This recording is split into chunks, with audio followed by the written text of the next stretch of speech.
Kahapon din po, naihatid na po natin itong mga victims na ito sa kanilang mga pamilya. Na-providean po natin ng damit, pagkain, before po natin sila dalhin sa kanilang mga tahanan.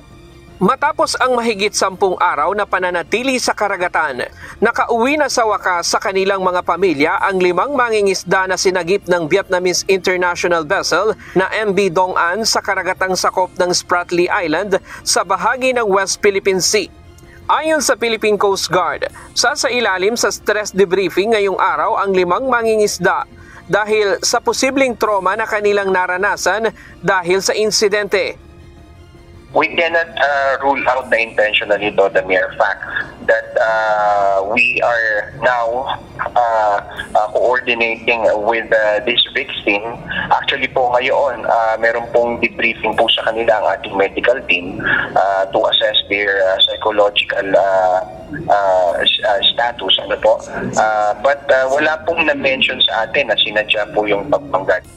Ayon sa PCG, kwento sa kanila ng mga mangingisda, January 30 ng gabi, 8 sila sa bangka at kasalukuyan silang nangingisda sa karagatan ng Lubang Island nang mabangga ng isang di natukoy na barko ang kanilang bangka.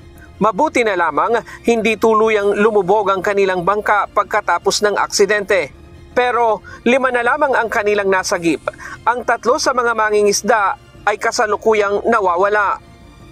Almost 14 days po sila sa laot na napapadpad during po nitong kasagsagan niya po ng malakas na kangingamihan.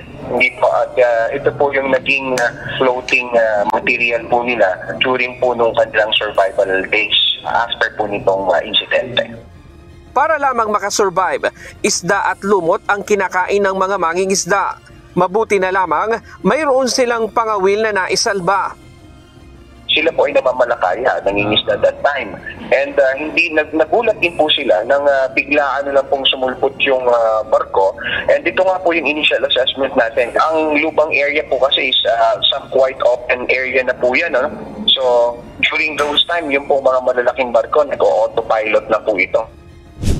Bumuuna ng Marine Casualty Investigation ng PCG at nakipag-ugnayan na sa PESO Traffic Management para alamin ang pagkakilanlan ng barko na nakabangga. Meron din naman po tayong coordination sa VTMS o dito po sa Vessel Traffic Management System natin, which is located in Corregidor Island and in Manila. So ito po yung gagawin ng ating MCI team. Makikipag-usap po sila dyan, alamin kung anong oras, anong araw, anong mga vessel ang dumadaan during the said incident. January 16 na i-report ng MV Dong An ang insidente sa PCG. Kahapon, sinundo ng PCG vessel BRP Boracay ang 5 mangingisda sa karagatang sakop ng Corregidor Island.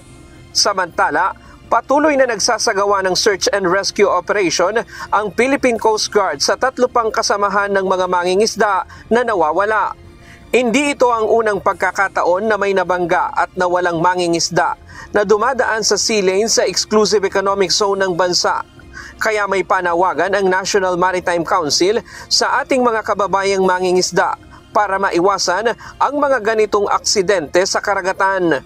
Panawagan nila siguro sa ating mga mangingisda, tumugon kayo doon sa regulasyon, especially pag sa gabi, mag-ilaw kayo. Ryan Lacanlale, UNTV News and Rescue. Diyos ang aming sandigan, serbisyo publiko ang aming pinahahalagahan.